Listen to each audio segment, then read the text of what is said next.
संस्कृत से संबंधित कोई सा भी एग्जाम हो, C TET, UP TET, super TET, REET, super REET, TGT, PGT, Navodaya Vidyalaya के आपके संस्कृत के एग्जाम्स या एकेडमिक एग्जाम, भाई शब्द रूप 10 से 5 नंबर के आपके हमेशा आते हैं। अब 2-3 तरीके से क्वेश्चन आते हैं। आपको शब्द दे दिया जाता है, उसका विभक्ति, उसका वचन पूछ लेता है, या फिर विभक्ति वचन दे करके शब्द का रूप पर्टिकुलर आपसे पूछ लेता है। ऑप्शन में आपको कई रूप दिए होते हैं, बताना होता है कि कौन सा रूप है। लेकिन शब्द रूपों की संख्या है 2300 के आसपास संस्कृत में, और ये 2300 के 2300 ही सिलेबस में होते हैं आपके, क्योंकि कुछ रूप आपके प्रॉपर चलते हैं और कुछ शब्द रूप चलते हैं उनके इक्वल। तो यूं मान के चलिए कि ये सारे के सारे शब्द रूप आपके चलते हैं।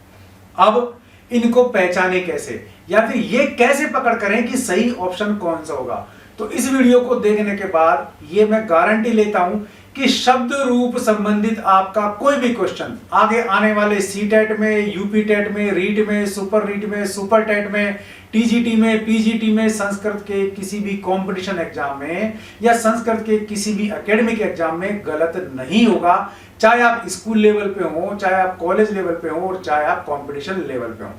लेकिन वीडियो को पूरा देखना पड़ेगा। शब्द रूप को कैसे पकड़ा जाए, शब्द रूप कैसे बनाएं की पूरी ट्रिक आपको बता दूंगा। बिल्कुल आप उस लाइन को पकड़ लेना 4-5 शब्दों को, और उसके बाहर आपके शब्द रूप कभी भी नहीं जाएंगे, कहीं से भी नहीं जाएंगे, और अगर जाएंगे आएंगे तो भी वो आपकी पकड़ से बाहर नहीं होंगे।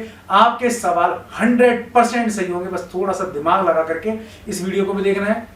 जरूरत पड़े तो बीच में रोक करके स्क्रीनशॉट ले सकते हैं आप, क्योंकि मैं आपको यहाँ काफी कुछ कराने वाला हूँ। चलिए वीडियो को शुरू करते हैं और देखते हैं शब्द रूप किस प्रकार आप याद कर सकते हैं और किस प्रकार से आप एग्जाम में शब्द रूप संबंधित सारे के सारे क्वेश्चन सही कर सकते हैं। पढ़ो अकेडमी यूट्यूब चैनल को लगातार देखते रहिए और सब्सक्राइब कर लीजिए, क्योंकि यहाँ आपको बहुत सारी ऐसी इंपॉर्टेंट चीजें संस्कृत के रिगार्डिंग मिलने वाली हैं। यहाँ देख रहे हैं हम शब्द रूप, ठीक है, शब्द रूप। अब शब्द रूपों में आपको कुछ चीजें देखनी पड़ेंगी। देखो, शब्द रूप जब आप करेंगे तो पहले तो आपको ध्यान रखना पड़ेगा विभक्ति, ठीक है। ये विभक्ति आपसे पूछता है कौन सी विभक्ति है, फिर आपसे पूछेगा वचन कौन सा है, ठीक है ना। वचन तो एक वचन होता है, दूसरा होता है द्विवचन होता है संस्कृत में।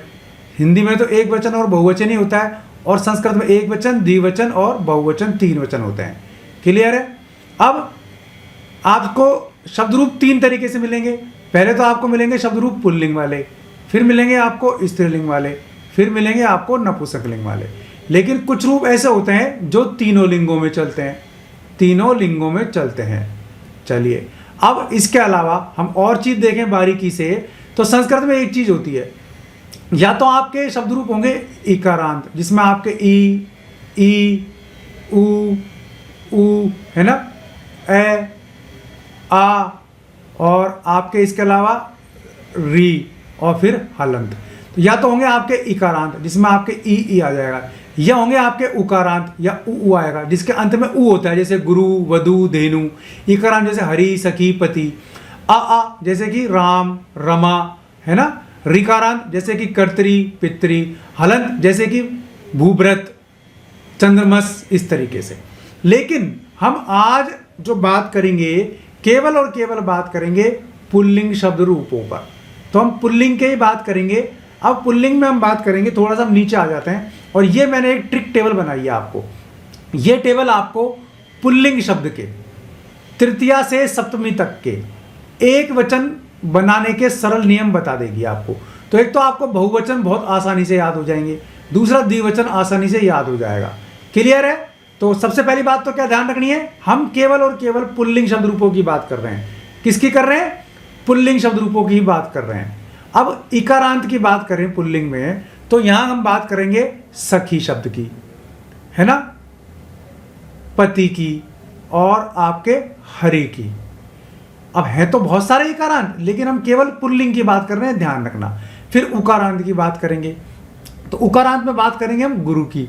अब है तो बहुत सारे, धेनु है, वधु है, लेकिन केवल और केवल पुल्लिंग की बात कर रहे हैं। फिर हम बात करेंगे ऋकारांत की। तो ऋकारांत में जैसे आपके पितृ है ना, कर्तरी है। अब आप सोचेंगे मातृ भी है, लेकिन हम बात कर रहे हैं केवल पुल्लिंग की। अब बात करेंगे हम, एक और आता है हलंत, है ना, हलंत शब्दों की। तो हलंत शब्द भी बहुत है, लेकिन हम केवल पुल्लिंग की बात करेंगे। तो नीचे बहुत सारे दिए हुए हैं, जैसे कि भूभृत है है ना, चंद्रमस है, इस तरीके से। तो सबसे पहले बात कर लेते हैं हम इस टेबल की। तो ये टेबल क्या कहती है, यदि मान लो आपको पुल्लिंग में इकारांत का तृतीया से सप्तमी तक का रूप बनाना है एक वचन का। कैसा? एक वचन का, केवल तृतीया से सप्तमी तक आपको बनाना है एक वचन। ये केवल एक वचन ही बता रहा हूं मैं आपको, यहां बहुवचन और द्विवचन क्यों नहीं बता रहा, क्योंकि वो काफी इजी होते हैं और आप बना लेंगे। चलो, तो मान लीजिए आपको यहां इकारांत शब्द दे दिया, हरि शब्द दे दिया आपको, हरि। अब हरि शब्द का आपको रूप नहीं आता, तो आपको तृतीया से सप्तमी तक तो मैं बता दूंगा, प्रथमा द्वितीया के आपको रटने पड़ेंगे। देखो ये टेबल क्या कहती है, कोई शब्द इकारांत हो, जैसे कि हरि है, इसके अंत में ई आ गया तो इकारांत हो गया। तो तृतीया के एक वचन में ना लगा देंगे, चतुर्थी के एक वचन में ये लगा देंगे हरि के, तो ये बन जाएगा हरिना, हरये, हरे, हरे, हरऊ, ए है ना, हरे हरे हरऊ। देखो रूप कैसे बनेंगे, यहां ऊपर आ जाओ, ये आपको दिखा भी रखा है यहाँ रूप बनाने का नियम। ये आ गए अपन यहाँ पर, ठीक है, यहाँ आ गए। देखो ना ये ए लगा ना ये ए औ, तो देखो ये ना लगा हुआ है, तो रूप बन गया हरि से हरिणा। हरये है ना, यहाँ क्या लगा हुआ है, ये लगा हुआ है, तो हरये। फिर क्या लगा हुआ है आपके, ए, ये वाला ए, फिर ये वाला ए लगा हुआ है, तो हरे हरे, और फिर ये ओ लगा हुआ है, तो रूप बन गया हरऊ। तो आप आराम से बना लेना, हरिणा, हरे हरे हरे हरऊ। थोड़ा सा भी दिमाग जो बंदा लगाएगा बड़े आराम से रूप बनाएगा, नहीं तो केवल छत देखता रह जाएगा। अब यह आपके प्रथमा और द्वितीया के आपको याद करने, तृतीया, चतुर्थी, पंचमी, षष्ठी और सप्तमी मैंने आपको बता दी। ये आपके संबोधन है। मात्रा को ध्यान रखना, आपके द्विवचन में आपके मात्राएं रहेंगी बड़ी और बाकी में सब में छोटी। संबोधन में आपके मात्रा रहेगी बड़ी। एक आपके षष्ठी बहुवचन में मात्रा बड़ी रहेगी, एक आपके यहां पर मात्रा बड़ी रहेगी। तो ये रूप काफी इंपॉर्टेंट हो जाते हैं, इसीलिए मात्राओं के कारण आपसे पूछे जा सकते हैं एग्जाम में। बाकी ये आपसे 100% पूछे जाएंगे इनमें से कुछ ना कुछ। तो ये आपको ट्रिक मैंने बता दी है। अब बात रही सखी की और पति की। तो देखो भाई, सखी और पति के रूप आप दोनों को अच्छी तरीके से रट लेने हैं। आप दोनों, ये दोनों रूप अच्छी तरह रट लेना, क्योंकि इसमें क्या बनेगा आपके, या, ये, यू, यौ। तो देखो पति में या लगाया पत्या, पति में ये लगाए पत्ते, पति में यू लगाया पत्यु, यहां भी यू पत्यु, फिर ओ लगाया पत्यौ। इसी प्रकार सखी में या, ये, यू, यौ, तो रूप बन जाएगा सख्या, सख्ये, सख्यु, सख्यु, सख्यौ। अब ये तो आपके तीन तो भ्याम भ्याम है, दो भी है ना। ये सखीशु परमानेंट है, यहाँ पर लास्ट में शु आएगा। कोई सा भी शब्द रूप उठा के देख लो आप, किसी भी वचन में देख लो यही आएगा, यहां भी यही आएगा। इसलिए ये आपको जहां नाम ये आ जाए षष्ठी बहुवचन होगा, जहां शु ये आ जाए वहां सप्तमी बहुवचन होगा, जहां भय आ जाए वहां आपके चतुर्थी और पंचमी बहुवचन होंगे, जहां आपके भी आ जाए वहां आपके तृतीया बहुवचन होगा। कोई सा भी आप उठा के देख लो लिंग, कोई सा भी आप शब्द रूप उठा के देख लो, सब में ये सेम चलेंगे। इसलिए ये मैंने आपको नहीं बताया। यहां भी ठीक है, भ्याम भ्याम, यहां भी औ और यहां पर औ, तो ये भी सेम से रहते हैं। अब आपको रटने पड़ेंगे एक तो ये दोनों, प्रथमा द्वितीया सभी जगह। बाकी ये तो मैंने आपको नियम बता दिए सरल। चलो अब नीचे आते हैं। कोई डाउट है तो भैया पढ़ो एकेडमी यूट्यूब चैनल से पूछ लेना, आप कमेंट बॉक्स में पूछ सकते हैं। अब उकारांत की बात करें, उकारांत में हमको ये करना है, लास्ट में क्या लगाना है, ना, वे, ओ, औ। अब देखो ये गुण संधि का प्रवर्तक है, तो उकारांत जैसे हमारे पास रूप हो गया गुरु, तो गुरु में हम लगा देंगे, यहां से आएंगे ना तृतीया से, तो तृतीया में जैसे यहां पे ना है तो यहां देखेंगे आप, यहां लगाएंगे ना, यहां लगाएंगे हम वे, यहां लगाएंगे हम ओ, यहां लगाएंगे हम ओ, और यहां लगाएंगे हम औ। तो देखो गुरु में लगाया ना, गुरुणा, गुरुवे, गुरो, गुरो, गुरऊ। बाकी ये तो वही है, व्याम व्याम, गुरुवो, भी, भय, नाम और शु। क्लियर है। अब इसके ये रूप याद कर लेना आप, प्रथमा से द्वितीय वाले। एक तो ये पूछ सकता है आपके दोनों, क्योंकि यहाँ मात्रा बड़ी है। एक ये पूछ सकता है क्योंकि यहाँ भी मात्रा बड़ी है और ये हलंत है। एक ये आपके पूछ सकता है क्योंकि यहाँ नए की जगह नए आया है, तो ये आपसे पूछ सकते हैं। बाकी ये तो आपके पूछेगा ही पूछेगा, इसलिए ये रूप में बता रहा हूं। क्लियर है। अब चलो नीचे आते हैं, ऋकारांत वाले। तो देखो भाई ऋकारांत, अपन चूंकि बात कर रहे हैं यहाँ पर किसकी, मैंने आपको शुरू में बताया था केवल पुल्लिंग शब्दों की, लेकिन ऋकारांत में आपको सबसे बड़ा फायदा एक तो यहाँ प्रथमा से लेकर के सप्तमी तक के सारे ही रूप बनाने मैंने बता दिए ट्रिक से। क्लियर है? प्रथमा में ता लग जाएगा, द्वितीया में तरम, तृतीया में त्रा, चतुर्थी में त्रे, पंचमी और षष्ठी में तू और सप्तमी में तरी। लेकिन ये तीनों लिंगों में आपके सेम चलेगा। तो यहां आपको त्रि के तो ऋकारांत के तो घबराने की जरूरत ही नहीं है। देखो कैसे ये कर्तरा करता है, तो यहां मैंने आपको बताया, यहां लगेगा ता, यहां लगेगा आपके तरम, यहां लगेगा आपके त्रा, यहां लगेगा आपके त्रे, यहां लगेगा आपके तू और ये तरी। लगा दो आप, कर्ता में कर्तरी शब्द है, तो कर्ता, कर्तारम, ता, तरम, कर्तरा, कर्तरे, कर्तु, कर्तु, कर्तरी बन गए आपके रूप इजीली। इनको ढंग से आप समझ लेना, हो जाएगा। अब देखो इसमें कौन सा, एक तो ये कर्तरीन, ये काफी इंपॉर्टेंट है, एक ये कर्तरी नाम, ये काफी इंपॉर्टेंट है, एक पितृन में ये सेम चलेंगे दोनों, ये इंपॉर्टेंट है और इसमें भी ये इंपॉर्टेंट है। अब इसका रीजन क्या है इंपॉर्टेंट होने का, वो मैं आपको बता देता हूं। देखो अब अपन कर्ता को लेते हैं, ये अपना मेन रूप है कर्तरी, ठीक है। लेकिन जब यहां हम देखते हैं कर्तरिन या पितृन, या यूं मान लीजिए पितृ, ये पितृ, ये दोनों इंपॉर्टेंट क्यों है? तो देखो ये रूप कैसे बना है, क, त्र और न, ये रूप ऐसे बना है। लेकिन इसमें एक इंपॉर्टेंट चीज है ध्यान देने की बात, अगर ये ऐसा आ जाएगा तो गलत है, ये आपका जब तक ये डबल नहीं होगा। तो ऐसे पितृन में पी, त्रि और न। अब देखो ये जो नीचे वाला री है डबल है, ये देखो गौर से देखो यहाँ डबल है, गौर से देखो यहाँ डबल है, गौर से देखो कर्तृ नाम में भी डबल है, यहाँ देखो पितृ नाम में डबल है, बाकी सब में सिंगल है, केवल यही है बस। बाकी में इसमें पितृन में और कर्तृन में और कर्तृ नाम पितृ नाम में ऐसे है, ये फर्क आ गया। बाकी कर्तव्य कर्तव्य कर्तव्य बाकी सब सेम है, आप कर लोगे। अब बात करते हैं हलंत की, ये आपके हलंत शब्द हैं। अब टेबल पे एक बार आएंगे हम, यहाँ पर ये रही टेबल। देखो टेबल हमारी क्या कहती है, हलंत में तृतीया से लेकर के सप्तमी तक एक वचन, आ, ए, दो विसर्ग और ई। अब हम नीचे आ जाते हैं, है ना, आ, ए, दो विसर्ग, ई हमको बता रहा है ये, तो हम नीचे आ जाते हैं भाई, और इसको यहां लिख लेते हैं हम। कहाँ लिखेंगे, यहां लिखेंगे। चलो लिख लेते हैं, आ, है ना, ए, दो विसर्ग, ये दो विसर्ग और ई। अब भूभृत रूप है, तो भूभृत में देखो आ लगाया भूभृता, ए लगाया भूभृते, दो विसर्ग लगा दिए, रूप तो भूभृत है ना, तो हलंत हट जाएगा, भूभृत है भूभृत है, ई लगा दिया हमने तो भूभृति। क्लियर है? तृतीया से सप्तमी तक बना लोगे बड़े आराम से। अब इसके ये दोनों आपको रट लेने अच्छी तरीके से, और सेम में ही अब पूरे के पूरे आपके हलंत वाले ऐसे ही चलेंगे। अब इनमें इंपॉर्टेंट क्या हो गया आपके, एक तो आपके इंपॉर्टेंट हो गया आपके ये वाले दोनों रूप। क्लियर? फिर आपके ये देखो यहाँ तो सु आएगा और यहाँ आम आएगा, मैंने आपको पहले कह दिया था। क्लियर है? तो ये भी इंपॉर्टेंट हो जाते हैं, ये ज्यादा इंपॉर्टेंट हो जाता है। फिर ये आपके इंपॉर्टेंट हो जाता है, तो ये याद करना, भूभृत भ्याम, भूभृत भ्याम, भूभृत भी, भूभृत भय, भूभृत भय। ये चतुर्थी पंचमी तो सेम सभी जगह भय भय आएगा, तृतीया से लेकर के पंचमी तक में भ्याम भ्याम आएगा, और तृतीया बहुवचन में भी आएगा।